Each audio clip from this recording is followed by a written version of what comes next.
Hello, I'm Dr. Gloria Horsley, and we are the Compassionate Friends National Conference, and I am talking to Dr. Mark Keepi.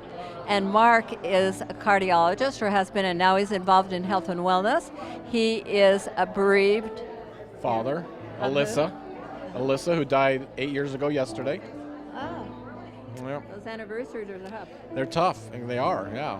And gotten a little bit easier. I've learned how to deal with them a little bit better. So. Good for you. Okay, what we want to talk a little bit about today is the stress and the toll that grief can take on you. You want to talk about that a little bit? Sure. After Alyssa died, I found that I was getting sick easily. I joked that I could catch a cold driving by a daycare, and I got a lot of illnesses, and I had to start researching on that. And it's shown that we have the fight or flight response, and that's supposed to be a quick response. It's supposed to go up and it's supposed to come down. And if you have something like complex grief, which pretty much everyone who loses a child is going to have, that fight or flight response is going to increase and stay up. So we're going to have higher cortisol levels, we're going to have higher adrenaline-like compounds. And cortisol is a steroid, and the steroids can affect your immune system, and it can adversely affect your immune system, and that's why we can catch colds or catch illnesses a little easier. With the increased stress, you also have increased heart attacks. There's even a condition called broken heart syndrome, in which you can get cardiomyopathy from extreme stress.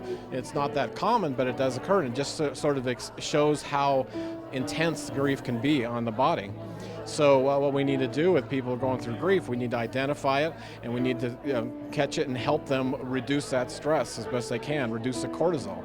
And reducing cortisol can be things like exercise, meditation, hypnotherapy, music, laughter. Laughter's tough after you lose a child, of course.